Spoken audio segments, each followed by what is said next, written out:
pour sa gloire, oh pour sa gloire, oh pour sa gloire, Jésus, oh pour sa gloire, oui, mon avenir pour sa gloire, oh yes. Je proclamerai Yahweh, toujours pour sa gloire, oh pour sa gloire,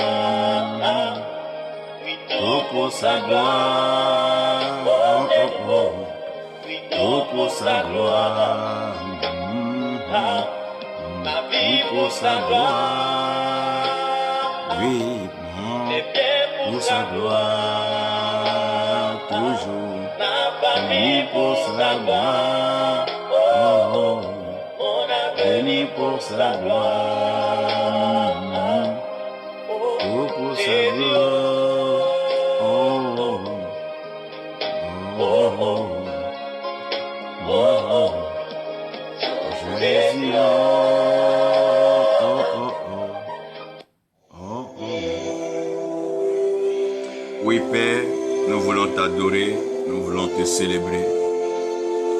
Agneau de Dieu, c'est l'heure, c'est le moment. Nous savons que ton sang a coulé, ton sang a ruisselé sur la croix du Calvaire pour le salut de nos âmes, la restauration de nos nations. Merci pour cette œuvre qui nous sauve parfaitement. Nous prions pour ta grâce qui couvre les nations, tes anges qui se promènent dans les nations pour préserver tes enfants. Seigneur, souviens-toi de la Côte d'Ivoire, comme tu t'es souvenu d'Israël. Souviens-toi du Gabon, souviens-toi de la Guinée, souviens-toi du Mali. Seigneur, n'abandonne pas le Nigeria. Pense au Burkina Faso, Seigneur. Regarde le Togo. Regarde autour de nous toutes ces nations. Regarde le Liban, Seigneur. Nous te supplions, Seigneur. Fais grâce aux États-Unis, afin que la paix règne dans cette nation. Regarde la Côte d'Ivoire, qui s'expose aux démons de guerre, aux démons assoiffés de sang, bradant ainsi la vie des innocents. Oh Seigneur, interviens. Seigneur, interviens. Oui, Seigneur, interviens. Continue d'intervenir, Seigneur. Merci, Jésus. Merci, Saint-Esprit. Merci, Agneau de Dieu, pour cette grâce et cette faveur que tu nous accordes. Bien-aimés dans le Seigneur, hier, j'ai eu l'occasion donc de vous parler. Nous avons échangé, nous avons partagé. Et nous sommes arrivés à la conclusion que nous pouvons commencer à prier. Parce que nous ne voulons pas que la prière soit juste un exercice, un jeu, un amusement, mais que la prière soit tout un engagement, toute une responsabilité qui implique pleinement l'Éternel. Il faut que l'Éternel voit que nous prions selon sa volonté et surtout que nous avons la foi et l'assurance que le Dieu l'exerce. Il exauce nos prières. Si nous sommes d'accord pour ça, nous pouvons commencer à prier. Donc, nous sommes d'accord que nous n'avons pas d'autre choix que de commencer à prier. C'est pour ça que nous prions pour les nations. C'est pour ça que nous intercédons pour les familles, pour les individus et pour bien sûr des entreprises et des compagnies qui ont besoin de la main de Dieu. Mais aujourd'hui, Je veux plutôt vous envoyer découvrir quelque chose d'autre. Et ce que vous allez découvrir aujourd'hui, par la grâce de Dieu, pourra bouleverser votre foi et votre vie pour toujours. Savez que l'amour demeure l'accomplissement de la foi et de l'espérance. Donc quand on aime, on doit croire jusqu'au bout. On doit espérer contre toute espérance. Et nous devons nous convaincre que l'amour ne déçoit jamais. L'amour ne trahit jamais. L'amour n'abandonne jamais. L'amour ne se retire jamais. Parce que c'est ça l'amour. Et Dieu ayant démontré son amour,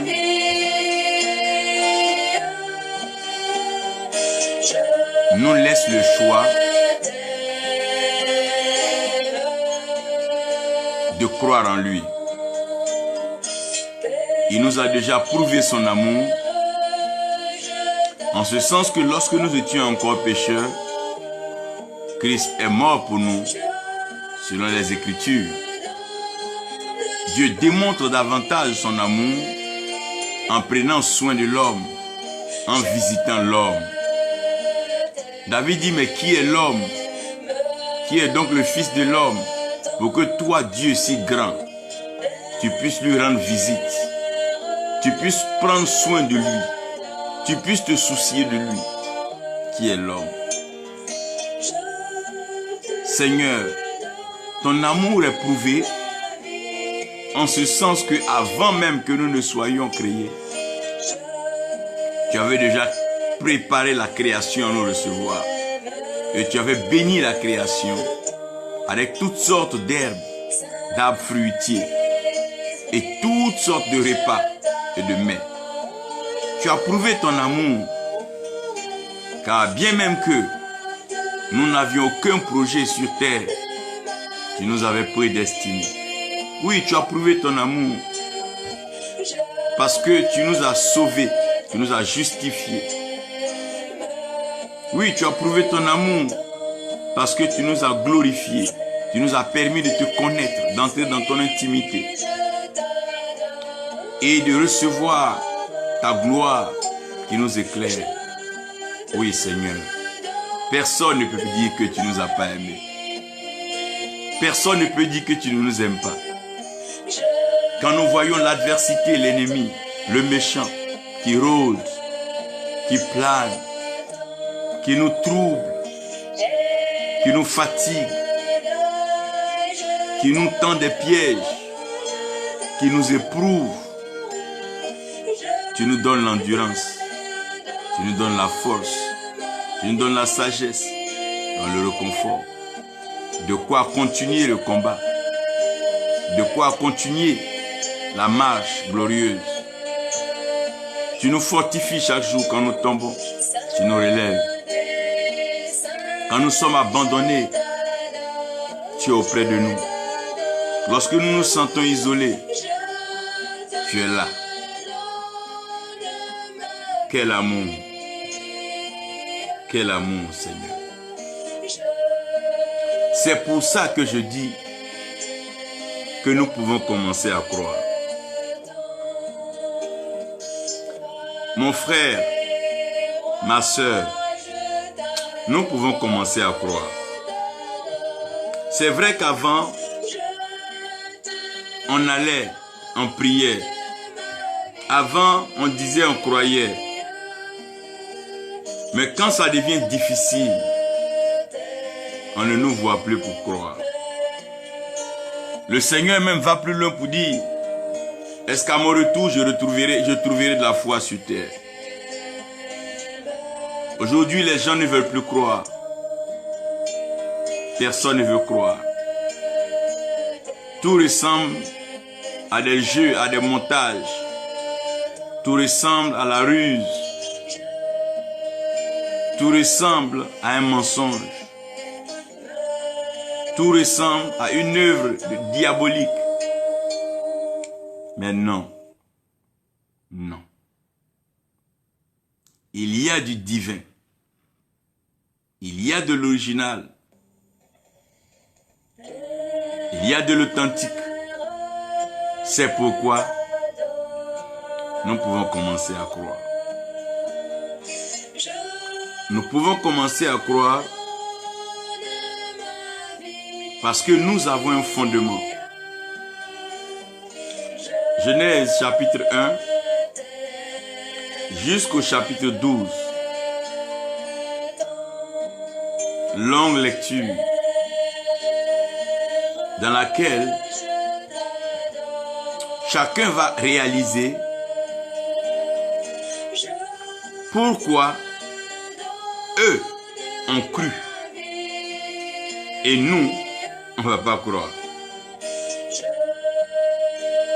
Ils ont cru, oui, ça leur a été, oui. Pourquoi nous, on ne va pas croire? Pourquoi toi et moi, on ne va pas croire?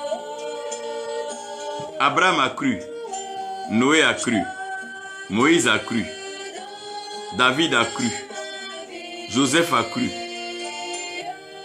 Eux tous ont cru. Pourquoi nous, on ne va pas croire? À cause de quoi? Qu'est-ce qui va nous empêcher de croire? Pourquoi nous n'allons pas croire? Puisque les autres ont cru. Hébreux 11, à partir du verset 1, nous commençons à comprendre une définition de la foi. Et dans cette définition de la foi, nous réalisons que notre assurance engage la foi à la démonstration. Et dans Apocalypse 5, Jean a l'assurance que notre foi n'est pas futile, notre foi n'est pas vaine. Puisque celui en qui nous mettons notre foi a été crucifié, et bien plus, il a été enseveli. Encore plus merveilleux, il est ressuscité. Et pour couronner le tout, il est assis à la droite du Père.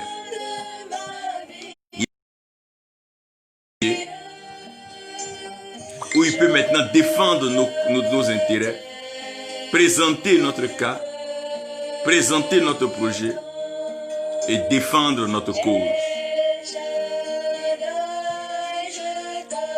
J'aimerais de suite vous engager dans le mystère de la foi.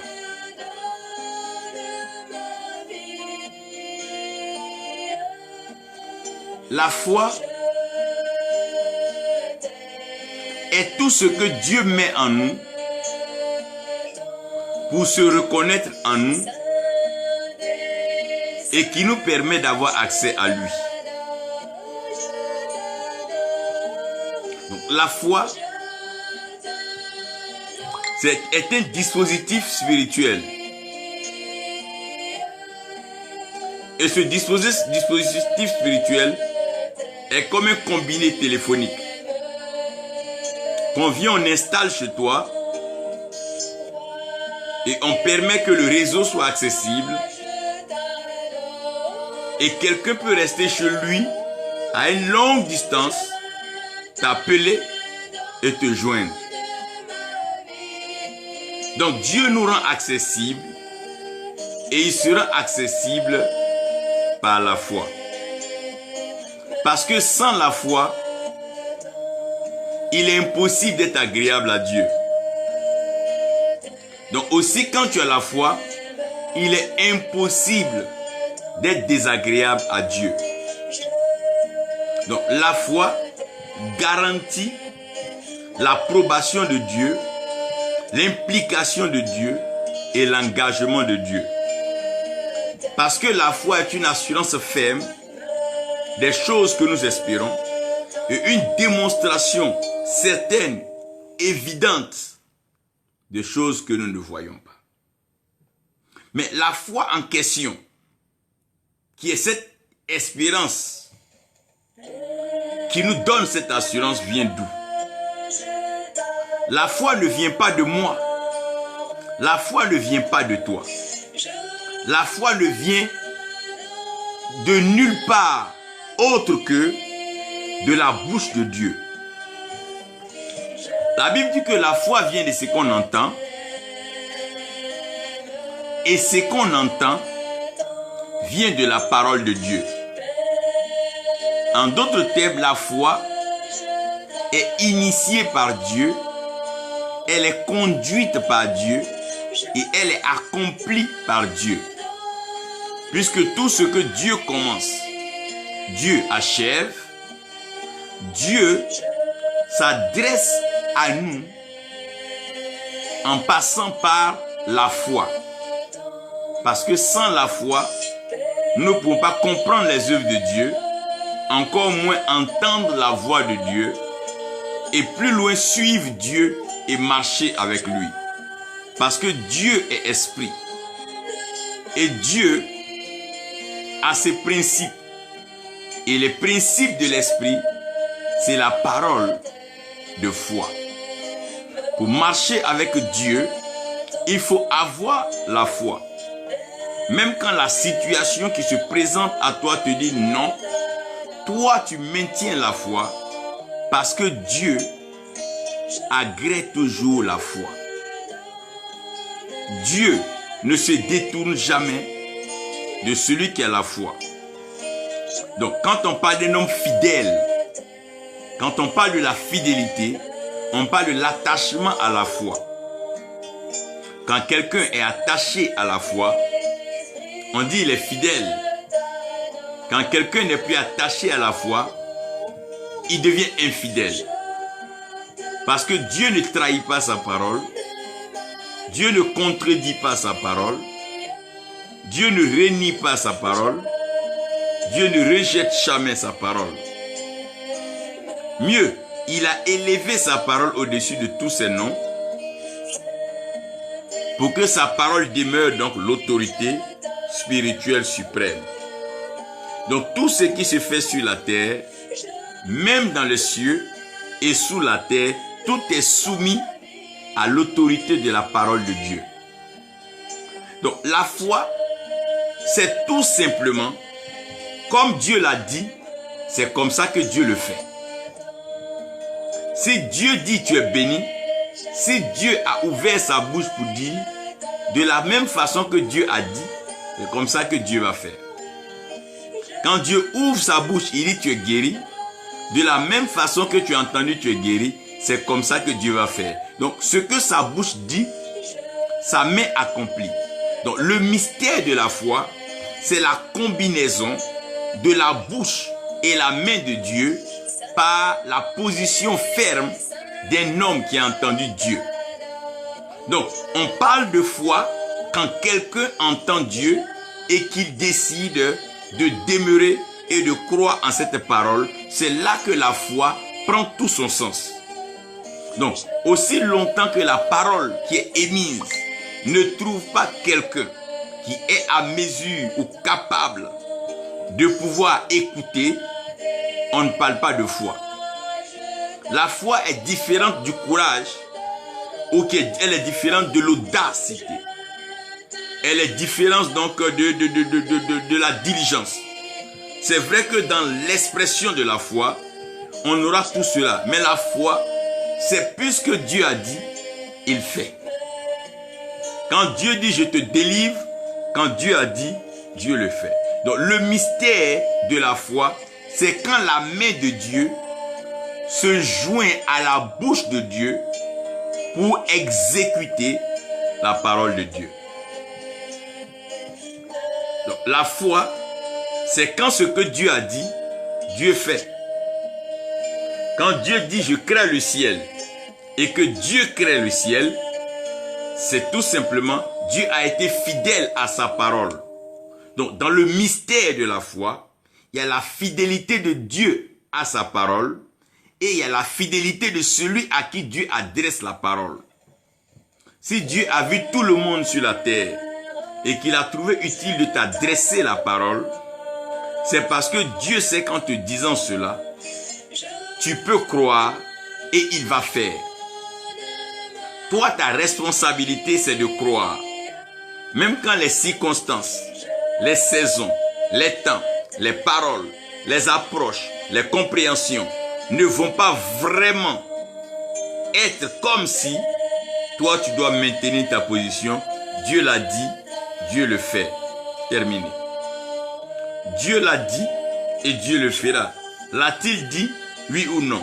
S'il a dit, il le fait. Les attentes et les motivations de la foi. La foi toujours s'attend à des choses impossibles à l'homme. Donc Dieu utilise le moyen de la foi quand la chose devient impossible à l'homme. Lorsque Dieu veut agir au-delà des limites de l'humanité, au-delà des limites de l'humain, Dieu place alors la foi comme étant le dispositif. Il sait qu'une femme ne peut pas être enceinte sans le contact d'un homme. Il vient par sa parole et il dit à Marie, tu enfanteras. Donc Marie doit garder la foi que le Dieu qui a parlé accomplira sa parole. Donc les attentes de la foi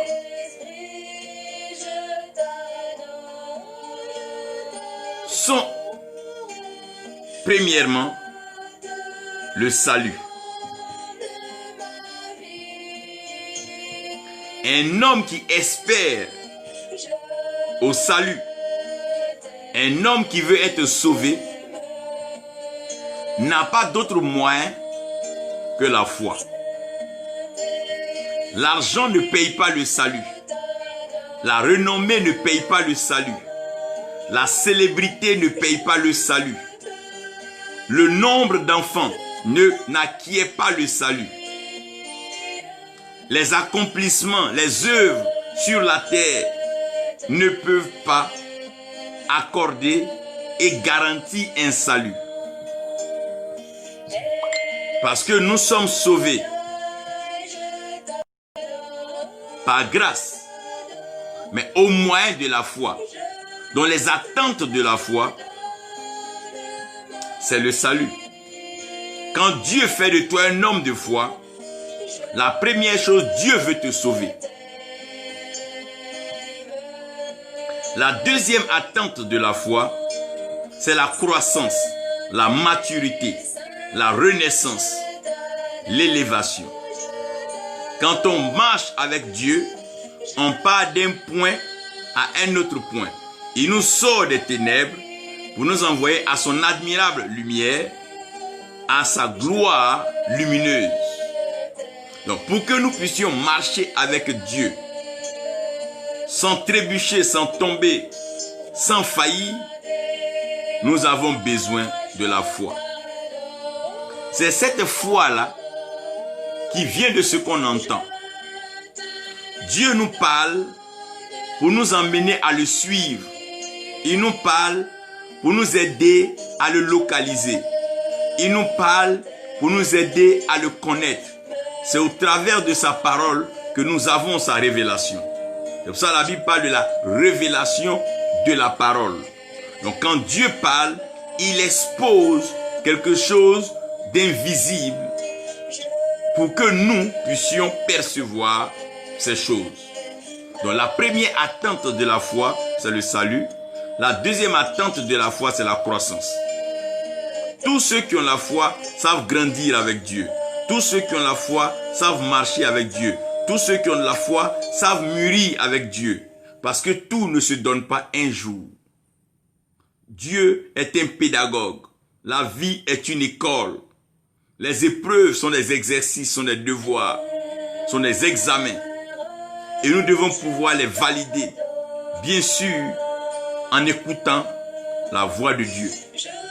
Pas nous-mêmes, nos émotions, nos instincts, et en écoutant la voix de Dieu. Parce que l'homme ne se nourrira seulement pas que de pain, mais de toute parole qui sort de la bouche de Dieu. Parce que la parole de Dieu est la nourriture. La parole de Dieu est le pain de vie. C'est ce qui nous permet de pouvoir croître.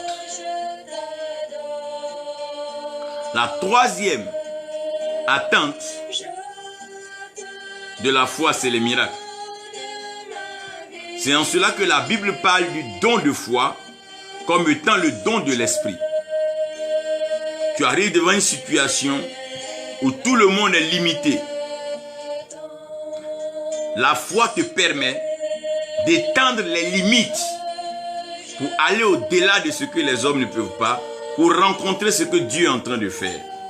Donc le don de foi te prédispose dans une atmosphère de toute possibilité. Et ce don de foi, quand tu le reçois, même devant un cas impossible, tu déclares qu'avec Dieu, c'est toujours possible. Et tu déclares que rien n'est impossible à celui qui croit. Voilà pourquoi nous devons commencer à croire. Et nous pouvons commencer à croire. Même si la situation est compliquée, elle est coincée, elle est bloquée,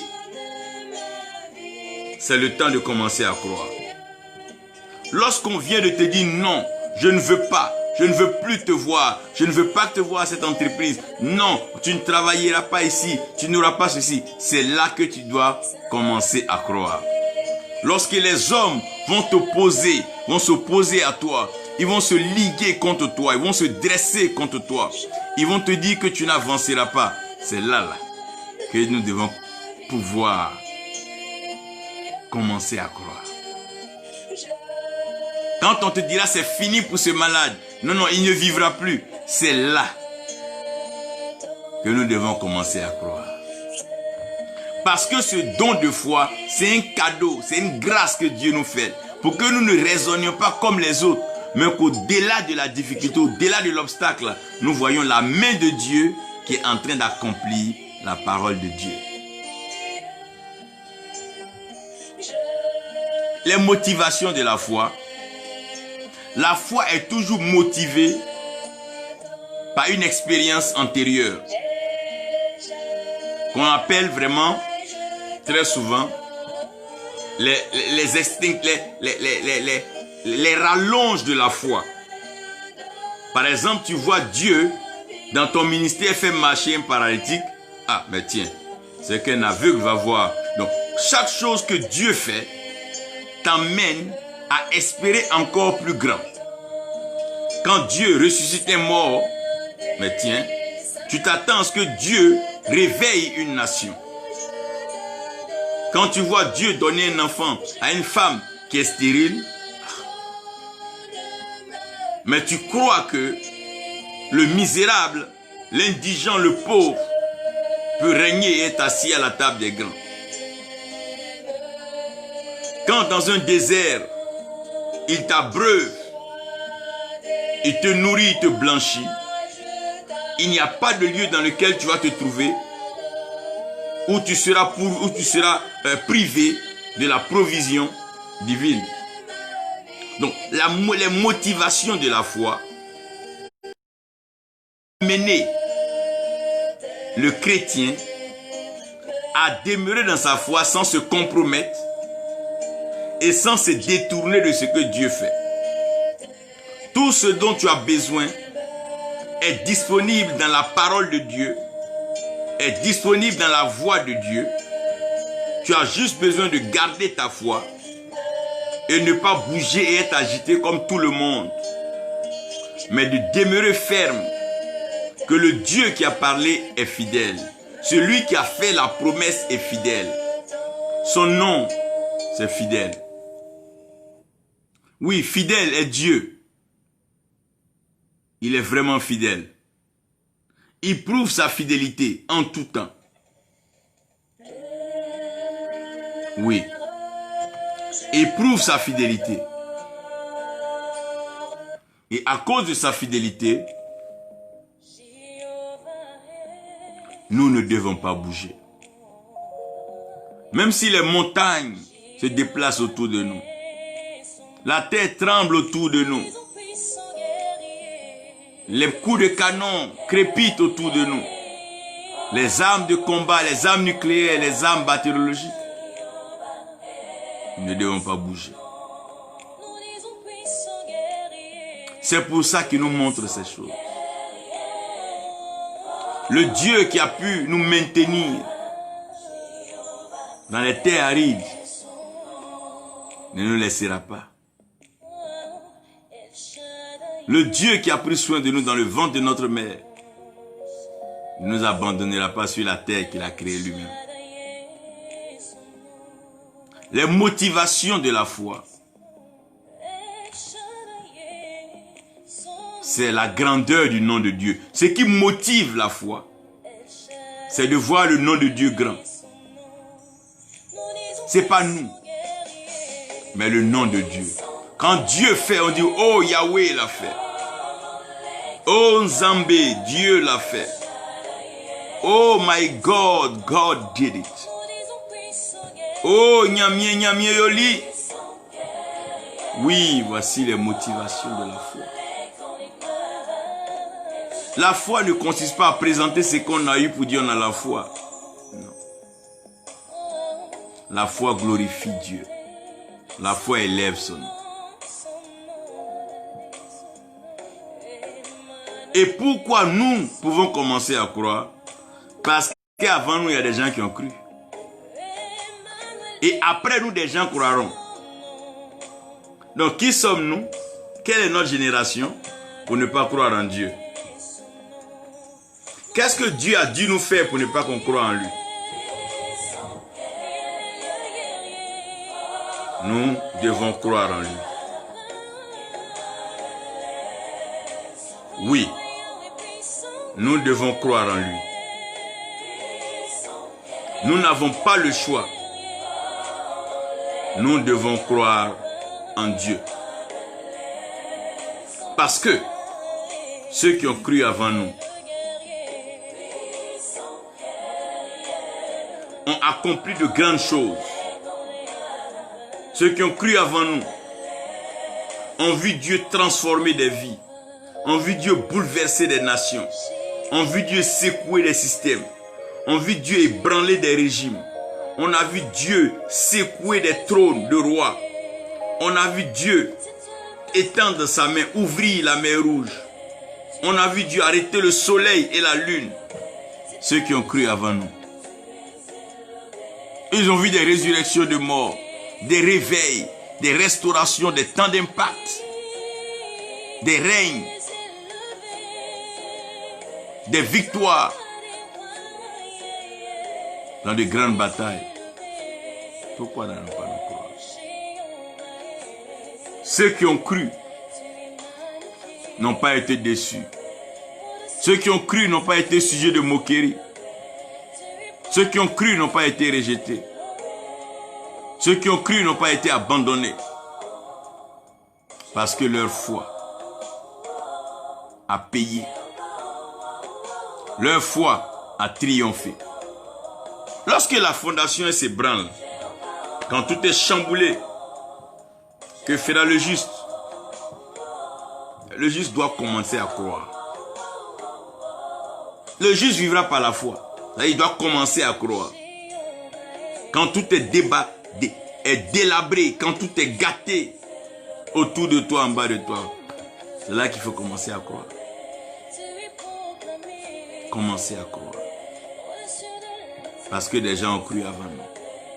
Les pionniers ont cru avant nous. Les patriarches ont cru avant nous. Les prophètes ont cru avant nous. Les apôtres ont cru avant nous. Et nous devons croire. Ceux qui ont cru ont marqué leur génération. Ceux qui ont cru ont transformé les vies. Ceux qui ont cru ont réalisé des choses impensables. Ceux qui ont cru ont boosté des foi. Ceux qui ont cru ont bâti des vies. Ceux qui ont cru ont rendu témoignage de la grâce et de la gloire de Dieu. Alors, nous pouvons commencer à croire. Nous pouvons commencer à croire, même tout de suite. On peut croire que rien de mal n'arrivera en Côte d'Ivoire. On peut commencer à croire tout de suite qu'aucun malheur n'arrivera au Burkina Faso. On peut commencer à croire que telle pandémie va s'arrêter. On peut commencer à croire que telle maladie ne sera plus mortelle. On peut commencer à croire que le diable ne régnera pas. On peut commencer à croire que Jésus-Christ revient bientôt. On peut commencer à croire qu'on n'est pas à la queue, qu'on sera à la tête. On peut commencer à croire qu'on ne sera pas dernier, mais premier. On peut commencer à croire. Oui, on peut commencer à croire. On peut commencer à croire. Qu'est-ce qui t'empêche de croire, mon frère? Tu ne perds rien en croyant. Oui, on peut commencer à croire. Je disais qu'on peut commencer à prier. Mais aujourd'hui, le Seigneur veut que je te dise, tu peux commencer à croire. Il n'est pas encore tard. Tu peux commencer à croire. Et continue à croire. Continue de croire. C'est le moment. Nous devons croire. Et nous verrons la victoire. Que le Seigneur bénisse ce message de foi. Garde ton cœur tranquille en Christ. Ne te disperse pas. Ne t'éparpille pas. Ne gaspille pas ton énergie. Ne promène pas de regard inquiet. Fixe tes regards sur lui. Parce que nous pouvons commencer à croire en lui. C'est maintenant que nous devons croire en lui. Maintenant, nous n'avons plus le choix. Nous devons croire. Seigneur, nous croyons en toi. Nous commençons à te comprendre. Et nous savons que tu feras ce que tu dis. Parce que tu le fais toujours. Au nom de Jésus. Amen.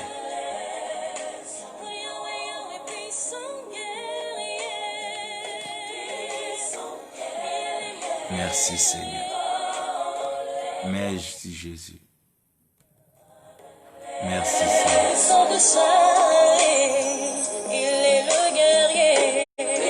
Puissant guerrier. Oh, dans les combats. El Shaddai, son nom.